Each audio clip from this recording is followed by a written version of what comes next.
Deep in the Reads here, and today I'm going to be looking at my first Discworld novel. The book is called Mort by Terry Pratchett.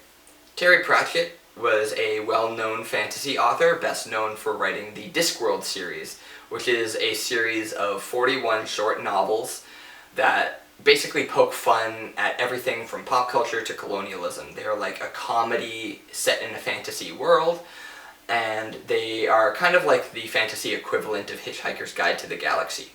Now, I know 41 books sounds like an insane amount of books for a series, but luckily the books are episodic instead of linear, meaning that if you're fresh to the series, you can just jump in anywhere. Every book is basically its own self-contained story, although there's like little stories contained within the series. My friend Kay Fox, who recommended that I try this series, says that it's best to think of Discworld as a setting instead of a series, and she's also the one who recommended that I start with Mort, which happens to be a popular book in the series that is recommended to people who are fresh to it. Mort is about a young boy named Mort who is a gawky, awkward teenager who goes to a job fair, and death is there as well, like the Grim Reaper, and he asks Mort to be his apprentice. And then, hijinks ensue as Mort learns how to harvest souls and is confronted with the ethics of what he's being asked to do. He ends up making a big decision which could have even bigger consequences down the line. The humor in this book can best be described as dad humor. It's very heavy on puns and language play and wordplay, and there's a lot of wacky situational humor and one-liners thrown in. But there's more going on than just that. There's a lot of references to religion and mythology and fantasy tropes that get sort of poked fun at in various places. For example, the Discworld is a flat world which is set on the back of 4 giant turtles who are in turn standing on a giant tortoise, and that's pulled straight out of Hindu mythology.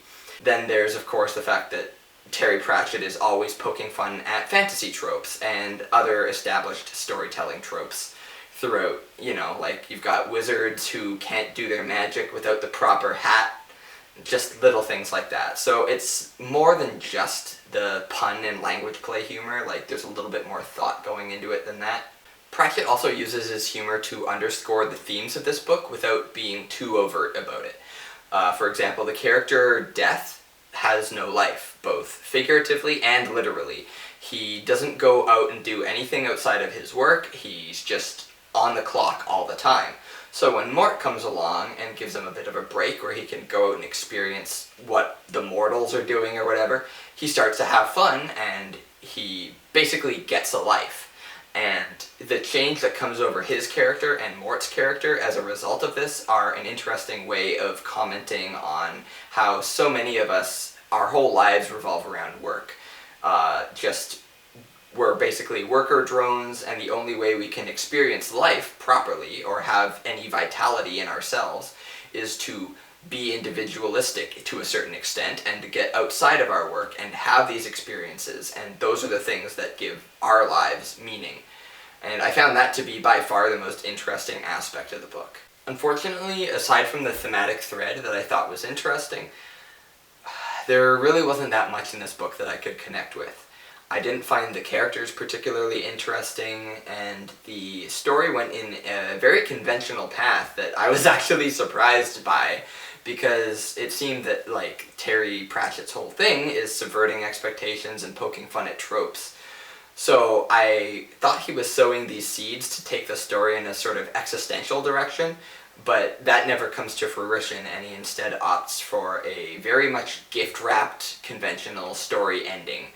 And I think that even within the short space of this book, he doesn't really explore his concept that much at all. And it could just be that this is a very early Discworld book, and I hear that Terry Pratchett got much better at exploring his ideas as he went on. But looking purely at this book, I think it plays it very safe, which I know is probably a weird thing to say about Discworld, but the other thing that I found probably the biggest barrier to my enjoyment is that I didn't find it that funny. Which is a shame, because I often hear people talking about how hysterical these books are, how They are afraid to read them in public because they keep bursting out laughing. But for my part, I only laughed one time in the entirety of this book. And that had the result of making a lot of scenes which I assume were supposed to make me laugh just come across as tedious and, I think I was surprised by how young this book seems to be geared towards in terms of the audience. If I had to guess, I'd say this book was probably written with 10-year-olds to 14-year-olds, kind of that age range in mind. So it may be that I would have enjoyed this more if I had read it when I was a lot younger. I think I should add that I often struggle with written humor, especially when it's in a book like this, where the humor is the entire point. I'm fine with books like Moby Dick, which are not sold as comedy books, but they will get me laughing a lot more reliably than this one does, because the humor is incidental to the situation, it's a lot more organic, and if you don't laugh at it, it's fine because there's other things going on. Whereas with Mort, and probably the rest of the Discworld books, your enjoyment is going to vary based entirely on whether or not Pratchett can get you laughing. And in my case, he just couldn't. I think I was kind of disappointed that he only stuck to gags and puns, and very rarely did he touch on anything observational or any social witticisms or critiques. And that just could be a case of this being an early Discworld book, because I know he gets more into that kind of thing in the later books of the series. But for now, this book was completely in the middle of the road for me. I give it a 5 out of 10, and it's not that it was a bad book by any means, it just didn't leave any impression on me. I don't have any immediate plans to seek out any other Discworld books, but who knows. I plan on spending a lot more years on the disc before my time is up, and so who's to say another Discworld book doesn't cross my path in the meantime. If I do read the series again, it'll probably be a much later installment, like Guards or The Truth. But for now, that's where I am on Mort and Discworld. So, thanks for watching, and if you happen to have any thoughts on Discworld, please share. Whether or not you agree with me, I'd love to hear from you. So I guess that's it. Bye!